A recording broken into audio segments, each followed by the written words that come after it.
अब्सू का annual conference करते करते 55 वर्ष हो गए, परंतु ये आंदोलन उससे भी पुराना है।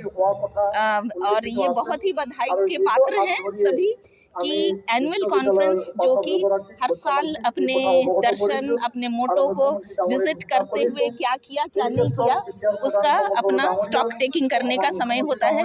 दूसरा कि जितनी भी फेलियर्स होते हैं और जितना सक्सेस होता है उन सबको भी देखने का मौका मिलता है, ताकि फेलियर किस लिए हुआ, कहाँ फेलियर हुआ, तो उसको हम अगली बार नहीं करेंगे और इससे मौका होता है।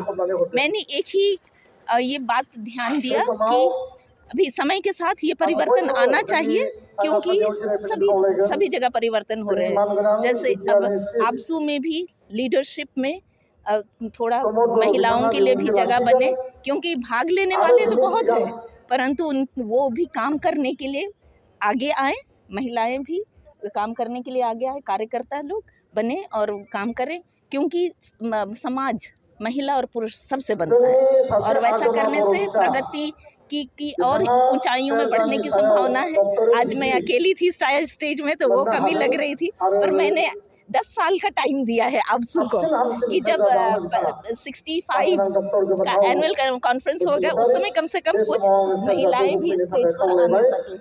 तो इन्हीं बातों के साथ मैं शुभकामना देती हूँ सबको, और बहुत ही सफल इतना बड़ा स्केल में प्रोग्राम और एनुअल कॉन्फ्रेंस ऑर्गेनाइज करना प्रदर्शनियों के साथ और सब चीज़ बहुत ही कमेंडेबल है और बहुत ही बधाई के पात्र हैं सभी।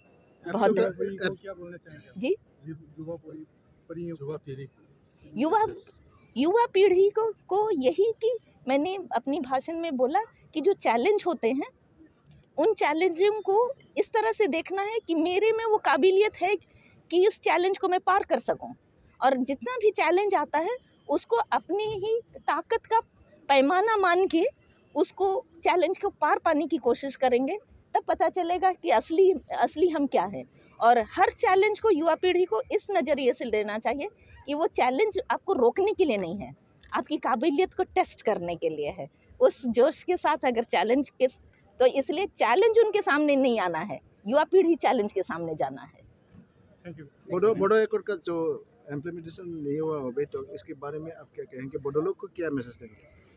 कोई भी अकॉर्ड इस तरह से साइन होता है तो उसको चालू करने में या इम्प्लीमेंट करने में थोड़ा सा टाइम लग जाता है, और जिसमें यदि शिक्षा के द्वारा सब लोग सशक्त हो जाते हैं और हमें अपने अपने हक के बारे सब जान जाते हैं, सभी जब शिक्षित होने के बाद जिसको मैं बोलती हूँ बार्गेनिंग पॉइंट पर पहुँच जाते हैं, तब कहीं जाके मतलब नहीं तो ताली एक तरफ से बजेगी तो भी अच्छा नहीं लगेगा, ताली दोनों हाथ से बजाने के लिए वो पॉइंट आ जाने के ज़रूरी है।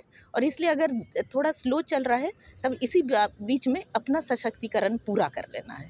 ठीक।